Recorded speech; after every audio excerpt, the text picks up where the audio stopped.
For over 100 years, humanity has imagined a computer that's as easy to interact with as a person. ChatGPT introduced the world to this technology and became the fastest growing consumer application of all time. Now, corporations around the world have started building closed source, artificially intelligent devices. 6 weeks ago, we realized there was an opportunity to build an open source foundation for this next generation of computers, the Linux of this space. Something open, flexible, and free. An operating system with a language model at the center of it. I'm holding the first device powered by this operating system in my hand right now. It's called the O1.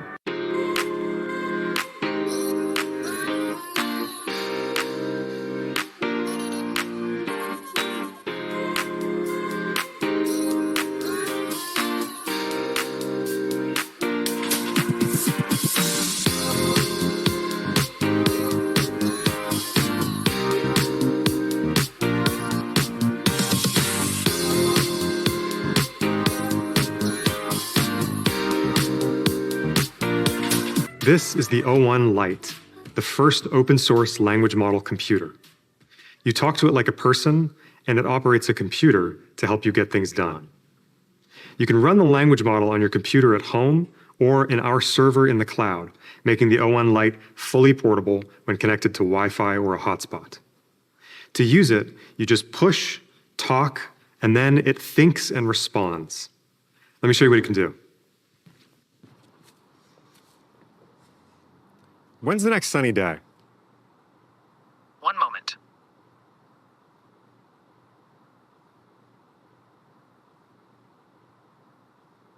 The next sunny day is on March 9th.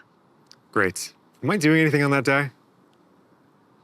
Let me check your calendar.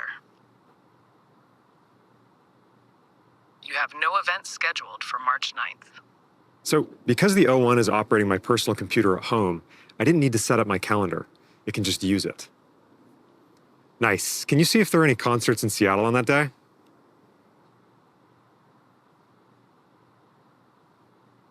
Yes, you have several options. Option 1, Bad Bunny will be performing at the Climate Pledge Arena.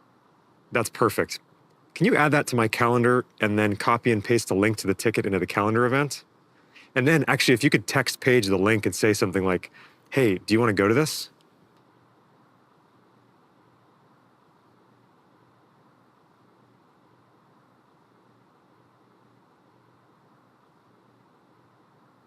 Done. The concert is on your calendar, and Paige has been texted. Awesome, thanks. You're welcome. By the way, you've just received an email from Mike asking about your progress on an article. Would you like to respond to it now? So, I need to send that file to Mike, but it's on my computer at home. Hey, that article should be on my desktop. It's called the Universal Interface.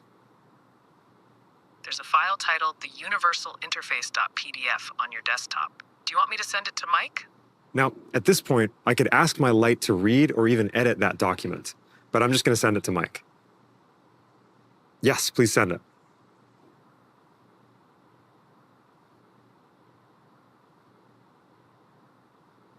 The document has been emailed to Mike.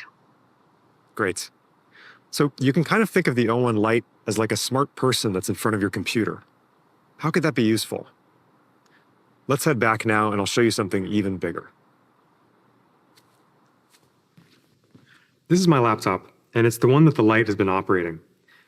Out of the box, it's pretty good at using my computer, but it can't do everything. So let's teach it to use a desktop application that it's never seen. Hey, I want to teach you something. Sounds good. What do you want to teach me to do? I'm going to show you how to send a Slack message. Okay, I'm ready. What's the first step? First, open Slack. It looks like Slack is open. Did I do that right? Yeah, you did. Great, what's next? Hit Command K. Done. Did I do that correctly? Yeah, that worked. Okay, now type out the name of the recipient, like, for example, Ty, then press Enter.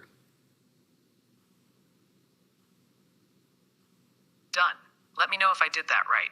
Yes, you did. Now I want you to click on the text box at the bottom that says Message Ty.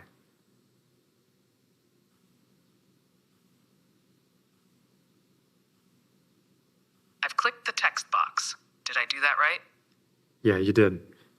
Okay, now you can write the message. For example, "Hey Ty," then press enter. It looks like I've sent the message. Is that right?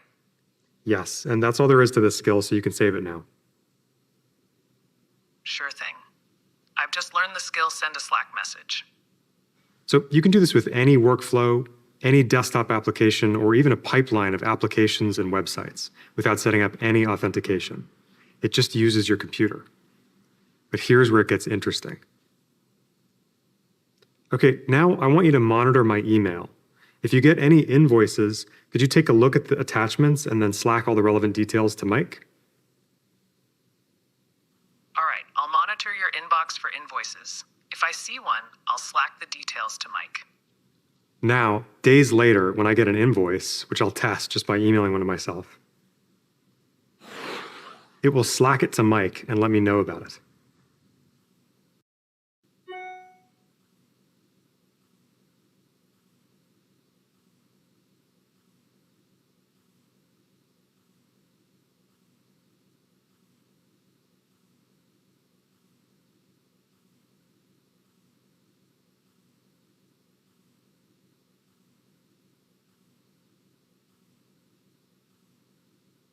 I just sent a Slack message to Mike with the basic information of the invoice. That was the O1 Lite. You can pre-order one today for $99, and the one you get won't require a computer. You'll be able to use it as a standalone device that taps into our hosted service. But developers can get their hands on this right now. We are releasing the O1 Lite, the O1 Server, and the O1 OS developer previews today. The software, CAD files, wiring diagrams, everything you need to make an O1 Lite in an afternoon so you can build your own personal or commercial AI devices tomorrow. I want you to imagine a world with doctors that fit in your pocket, smart toys that talk and teach, companions, Pokédexes, and robots, all running in an open ecosystem with shared protocols and innovations. The Cambrian explosion of AI devices. In the next few weeks, we're going to release an open source language model for computer control, an app for your phone, and a handheld device that runs fully offline. If you want to build this future together, talk to me and thousands of other energized developers in our rapidly growing O1 community. Let's accelerate together.